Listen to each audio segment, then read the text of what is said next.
পড়াশোনার পাঠ বন্ধ করে খুব কম বয়সে বিয়ে করেছিলেন এক মহিলা। এমনকি তখন নিজের নামটুকুও লিখতে জানতেন না তিনি। পড়াশোনা না জানা বারবার হতাশ করেছিল তাকে। বিয়ে করার কয়েক বছর পরেই জীবনে হঠাৎ পরিবর্তন আসে।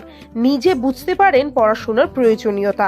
তারপর থেকে স্থানীয় কোচিং সেন্টারে ছোট ছোট ছাত্রছাত্রীদের সাথে পড়াশুনো শুরু করেছেন ওন্দার বাসিন্দা প্রায় বছর 35-এর লক্ষ্মীমাল পড়াশুনো জানতেন না। এই পড়াশুনো না জানা অনেকবারই হতাশ করে তাকে। তারপর তার জীবনে আসে কিছু পরিবর্তন। বাঁকুড়ার ওন্দা যুব সমাজ নামে একটি স্বেচ্ছাসেবী সংস্থার আয়োজিত বিনামূল্যে কোচিং সেন্টারে পড়াশুনো শুরু করেন লক্ষ্মীমাল। তারপর একটু একটু করে এখন লিখতে শিখেছেন লক্ষ্মীমাল। শুরু করেছেন ইংরেজি শেখাও। কিন্তু কেন এই পড়াশুনোর ইচ্ছে জাগলো লক্ষ্মীমালের? বিয়ের বেশ কয়েক বছর পর হঠাৎ নেমে আসে অন্ধকার। লক্ষ্মীর স্বামী যখন মারা যান তখন তার স্বামীর মৃতদেহ বাড়ি নিয়ে আসতে টালবাহানা করছিল হাসপাতাল কর্তৃপক্ষ। হাসপাতালের নিয়ম অনুযায়ী কেউ যদি স্বাক্ষর না করেন তাহলে মৃতদেহ ফেরত দেওয়া যায় না। সেক্ষেত্রে একসময় নিরক্ষর লক্ষ্মীমাল হাতের টিপ ছাপ দিয়ে ফিরিয়ে নিয়ে আসেন তার স্বামীর মৃতদেহ। লক্ষ্মীর ইচ্ছে জীবনে এগিয়ে যাবেন তিনি। জানা গিয়েছে ওন্দা যুব সমাজের সহায়তায় এই কোচিং সেন্টারে পড়াশুনো করেন সেই সব প্রান্তিক ছাত্রছাত্রীরা যাদের পরিবার গৃহশিক্ষকের খরচা বহন করতে পারেন না। এই পাঠশালায় লক্ষ্মী একজন অনুপ্রেরণা। পড়াশোনায় অত্যন্ত আগ্রহী লক্ষ্মীমাল আগে থেকে এসে বসে থাকেন পাঠশালার দিদিমণিরা কোনো কারণে অনুপস্থিত থাকলে দিদিমণিদের বাড়ি থেকে গিয়ে ডেকে আনেন লক্ষ্মীমাল নিজেই। যেখানে বাঁকুড়ার মতো প্রান্তিক একটি জেলায় বেশিরভাগ পড়াশুনো না জানা গৃহবধূদের বিভিন্ন কারণে পড়াশুনো থেকে বিমুখ হতে দেখা যাচ্ছে, সেখানে লক্ষ্মীমালের এই জীবন গাথা এবং পড়াশুনোর প্রতি অগাধ ভালোবাসা একটি বার্তা বহন করে। শিক্ষাই স্বাধীনতা, শিক্ষাই মূল্যবোধ।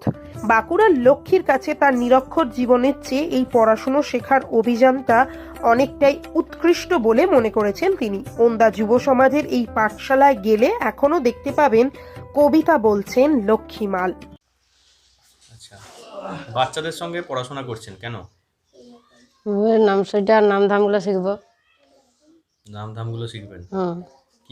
কি পড়াশোনা করেন? কি পড়েন? এবিসিডি,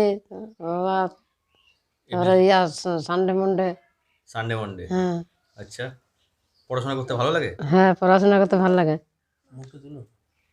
পড়াশোনা করতে ভালো লাগে। ভালো লাগে। আচ্ছা, পড়াশোনা করবেন চিন্তা করেছিলেন কেন? কিছু কি হয়েছিল?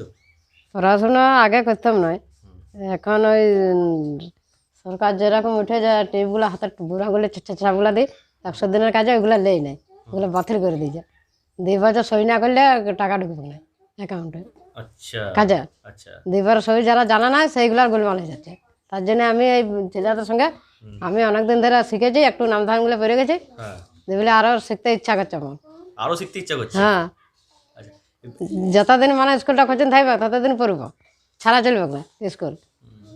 আর আমরা প্রতিদিন চলে আসি।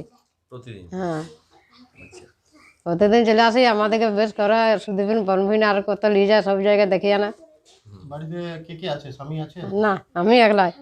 স্বামী মরে গেছে। স্বামী যখন মরেছে তখন নাচ পড়ি বের করা পর সই করতে না দিলে তো ছাড়বে না। আবার আমি যে গেলাম, সবাই আমার দাদারা গেলে সব ঘুরে দিল। এবার আমি যখন গেলাম তখন ঢাকা দিয়ে রেখে দিয়েছে 10 টাকা দিয়ে, যখন ফাইলটা দিলে সই করে ছাড়ি দিলে। হ্যাঁ হ্যাঁ, আমি যাবার পর সবকে খেদার দিয়েছে।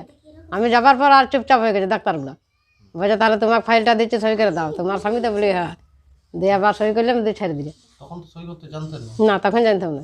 তাহলে কি করে সই করবেন? তখন তাও ছেড়ে দিতে। তখন ওই টিপছাপ? টিপছাপ। তো তারপর থেকেই পড়াশোনা শুরু? তারপর থেকে পড়াশোনা শুরু।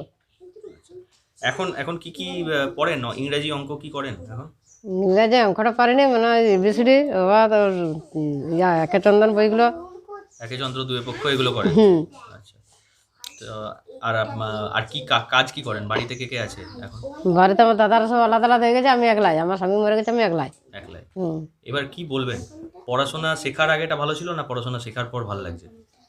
পড়াশোনা আগে শিখিনি তখন ভালো লাগে না, এখন পড়াশোনা শেখার পর ভালো লাগছে। মানে পড়াশোনা শিখে মজা পাচ্ছেন? হ্যাঁ, ভালো লাগছে? হ্যাঁ। আরো শিখবেন পরে? আরও শিখবো। আপনার নাম? লক্ষ্মী। পড়াশোনা শিখছেন বাচ্চাদের সাথে? ওনার ব্যাপারে বলতে 2020 সাল থেকে আমাদের পাঠশালা নতুনভাবে শুরু হয়। সুদীপন দাওরাই এই ব্যাপারে উদ্যোগ নিয়েছে। লক্ষ্মীদিও আমাদের এই পাঠশালায় আসতে চায়, সেও অনেক কিছু শিখতে পেরেছে, তাদেরও খুব ভালো লেগেছে। সই টই আগে কোনো কিছুই পারত না, ও বাচ্চাদের সাথে আমাদের কাছে এসে বলল আমিও পড়তে ইচ্ছে, আমারও পড়ার ইচ্ছে, আমিও এই স্কুলে আসবো। সেই করে সুদীপন দাদের কাছে আমরা প্রস্তাব জানালাম। সুদীপন দাও এসে খুব ভালোই বলল। সুদীপন দাও এই প্রস্তাবে আমাদের সাথে ছিল। তারপর থেকেই শুরু হয়েছে? হ্যাঁ, তারপর থেকে ক বছর শুরু হয়। হয়েছে পড়ছে? 2020 সাল থেকে চলছে আমাদের পাঠশালাটা। আচ্ছা, কি কি শেখান আপনি ওনাকে? কি শেখান বলতে, উনি তো প্রথমে কিছুই পারতো না, তাহলে প্রথম থেকেই আমাদেরকে সব কিছুই শেখাতে হয়েছে। অ আ ABCD, নামসই, একে ছন্দ, আচ্ছা, সব কিছুই শেখানো। উনি ব্যতীত আর কারা কতজন ছাত্রছাত্রী রয়েছে? উনি ব্যতীত 20-25 জন আমাদের পাঠশালাতে পড়াশোনা করে। বিনামূল্যে? হ্যাঁ, বিনামূল্যে। বিনামূল্যে পড়ে। আচ্ছা, কখন কখন কবে কবে পড়ে? সোম, বুধ, শুক্র করানো হয় বিকেল 4টা থেকে 5টা। 5টা। আচ্ছা, আর ওনার উনি তো মনটা বাচ্চাদের মতোই হ্যাঁ, আছে। হ্যাঁ। ওনার পেনটা যদি আপনি দেখান একটু ক্যামেরা।